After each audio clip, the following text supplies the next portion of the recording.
Olá, aluno. Continuando a nossa aula de biomecânica, agora a gente vai falar das análises posturais dinâmica. Então, a avaliação postural dinâmica, ela analisa o corpo, né, como o corpo se alinha e se move em padrões funcionais, e é possível identificar os desequilíbrios e compensações que não são evidentes no repouso, né, na posição estática do corpo. Então, como eu falei na aula anterior, a avaliação dinâmica, né, ela vem para complementar a avaliação estática. A gente sempre faz uma complementação dos exames para ter os dados mais aguçados, mais apurados, né, para ter essas análises melhores aí quando a gente vai fazer um diagnóstico, fechar um diagnóstico podológico, tá? Então, realizamos a observação durante o movimento, como a pisada, a análise de marcha e, por vezes, até movimentos posturais específicos, como eu falei no treino, né, esportivo, ou, por exemplo, numa marcha patológica, né, de uma pessoa idosa, que vai ter uma marcha alterada e vai ter um desequilíbrio, né, de descarga de peso. A gente pode fazer isso utilizando as tecnologias para identificar melhor e detalhar melhor como que está esse funcionamento aí do movimento, tá? A análise dinâmica foca no corpo durante a atividade, então revelando esses padrões adaptativos e disfunções relacionadas ao movimento. E aí eu vou ver qual movimento eu quero analisar. Se é uma pessoa idosa, eu preciso analisar então a marcha dela, como ela descarrega o peso corporal dela, se é mais para o lado direito, mais para o lado esquerdo, né? Em que parte do pé tem mais descarga de peso, né? Uma maior hiperpressão plantar. Se é um esportista, eu vou avaliar o movimento que ele faz fora do esporte e dentro do esporte, até para saber se aquilo está impactando diretamente, né, no desempenho da atividade esportiva, tá? Então eu vou sempre relacionar isso ao movimento. É, a análise dinâmica também ajuda a identificar assimetrias, desequilíbrios musculares, disfunções faciais e falhas no alinhamento articular, que podem causar dor e afetar o desempenho. Geralmente, quando a gente faz o movimento, essa articulação, né, e eu sempre falo isso para os alunos, né, que na inspeção palpatória você realize o movimento, né, dos pés, dos dedos, para saber da flexibilidade dessas articulações, né? Porque a rigidez articular impede esse movimento, né? Dificulta esse movimento. Muitas pessoas elas não têm essa rigidez articular, porém apresenta um incômodo muito grande quando faz esse movimento, né? Então, quando você pede para a pessoa fazer o giro, né, a dorsiflexão, a plantiflexão, a, todos os movimentos, né, que é possível fazer com os pés, eles apresentam ali um incômodo. Então, às vezes não é uma rigidez naquela articulação, mas apresenta dor, apresenta esse incômodo. Então, a gente tem que fazer esse registro também na ficha de avaliação desse cliente, né? Não é uma rigidez, mas pode vir a agravar e se tornar uma rigidez se esse quadro de dor se elevar, tá? É, ela mostra o processo e a qualidade do movimento, revelando se o corpo, como o corpo se comporta e se desloca, como se sustenta o peso também.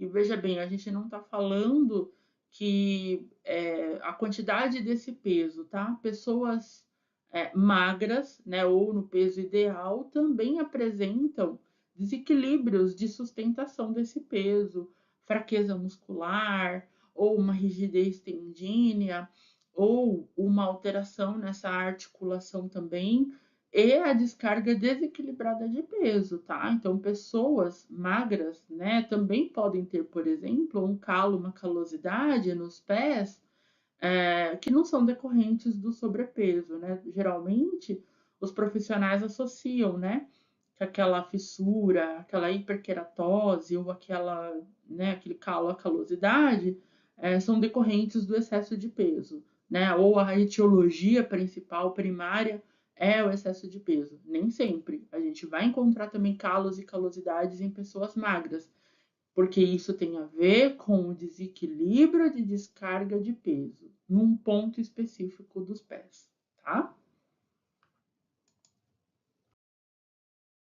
Então, aqui a foto de análise postural dinâmica, estou mostrando vários movimentos para que vocês possam ver como que se faz essa análise postural dinâmica. Então, num primeiro momento, a gente pode fazer dos pés, né? Porque para nós a análise postural podológica da marcha ou da pisada ou desse movimento dinâmico para nós é o mais importante.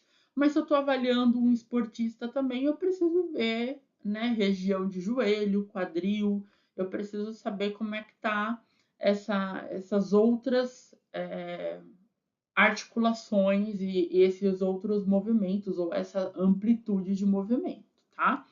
Então, aqui na primeira imagem, né, coloquei uma pessoa fazendo esse movimento, né, se curvando ali, exatamente para ver a questão da coluna, né, como que está a postura, né, dessa coluna, ou a flexibilidade também, né, né, de baixar ali, né, de fazer esse movimento, né? Então, na terceira imagem aqui do desenho, né, como que a pessoa consegue fazer esse movimento, se ela tem a capacidade de fazer esse movimento, né?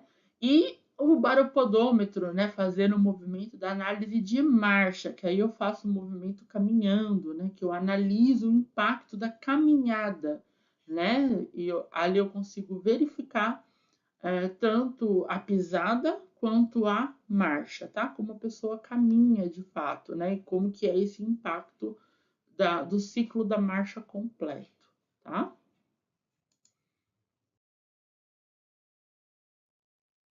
Quando a gente fala da análise de marcha, eu acho isso bem interessante.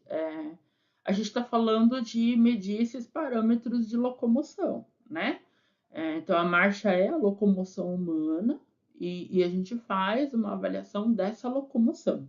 Então, a análise da marcha é avaliar os dois pés quando tocam ao solo e o ciclo completo dessa marcha, né? Um pé toca no solo, o outro levanta e assim posteriormente toca de novo ao solo. Então, esse ciclo completo da marcha é que vai me dar uma análise de como ela está. Diferente da pisada, né? Porque se eu bater o pé no chão é uma pisada, né? Pisar é tocar o pé ao solo, né? Marcha é quando eu marcho, né? E faço esse ciclo de pisada completo, tá? Então eu posso fazer essa análise de forma visual, né? Eu consigo fazer isso de forma visual. O cliente vem caminhando até a minha direção, eu consigo visualizar como ele pisa, eu consigo visualizar alguns desvios posturais, mas eu não consigo qualificar essa marcha, tá? Eu vou qualificar ela melhor quando eu utilizo um vídeo análise, um laboratório de marcha com um aplicativo ou um sistema mais completo de avaliação dessa marcha, tá? Então, assim, fazer só a análise visual, eu acho que ela é precária. Deveria desenvolver ou aplicar mais parâmetros para dar base nessa avaliação, tá? Então, a gente tem padrões de movimentos com relação a essa marcha, tá? A gente analisa a velocidade, o comprimento, a largura da passada, a cadência, o tempo de apoio e a fase de oscilação. E depois a gente analisa esses padrões de lesão, identifica essa origem de lesão. Então, por exemplo, eu tenho a marcha, né, a marcha humana normal, a gente utiliza o termo normal ou padrão, né, porque um número elevado utiliza essa marcha ou realiza essa marcha, a marcha bípede, né? Mas eu também tenho alterações da marcha que vão me dar as marchas patológicas, né? E aí eu tenho alguns padrões de marcha patológica ou marchas alteradas, alterações de marchas, que vão me dar ali impactos nos pés diferentes do que a marcha padrão, tá? Inclusive, eu faço até uma indicação aqui na nossa videoaula, né? Porque só de análise de marcha a gente teria aí pelo menos 2 horas de vídeo, né? Então, assim, não é a proposta da avaliação biomecânica aqui, porque a análise de marcha você tem que fazer à parte, né, um curso à parte, mas eu indico muito o vídeo de marchas patológicas do professor Rogério Souza, que está no YouTube. Coloquei o link, inclusive, aqui para vocês, tá? Vai estar o link na descrição também de indicação. É um vídeo excelente falando sobre essas marchas patológicas, se quiser aprofundar também, além dos vídeos, né, aprofundar nos estudos aí, tá? Até para vocês conhecerem as marchas patológicas e entenderem esse impacto nos pés, tá bom?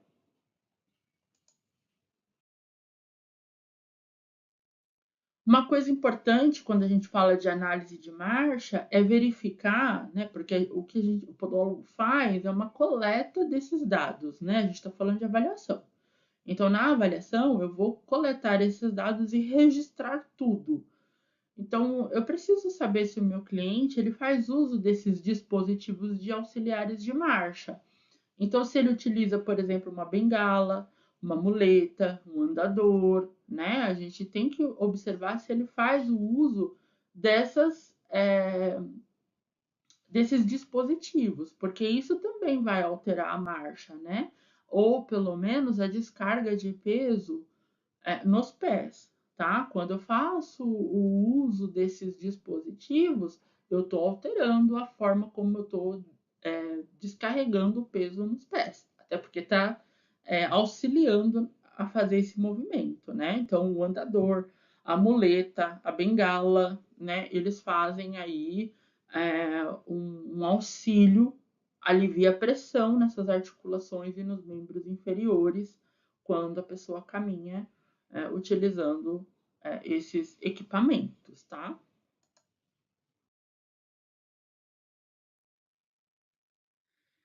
A análise de pisada, ela complementa, então, né, quando eu faço uma análise dos pés e entendo como que é o tipo de pé e visualizo como que é essa pisada, eu já posso prever como também será essa marcha, né?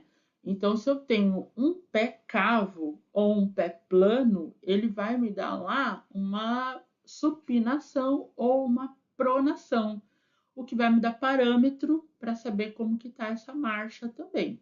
Então, eu analisar a pisada vai me dar base para fazer uma análise da marcha, a não ser que ela seja uma marcha mais patológica, né? Uma marcha patológica ou que a pessoa utilize o dispositivo auxiliar, aí o parâmetro da análise de pisada não vai me auxiliar tanto, tá? Mas a análise de pisada, ela vai ser a base que vai me dar sustentação de dados para a análise da marcha. A gente vai continuar essa aula, né, na parte 2, na próxima aula. Até já!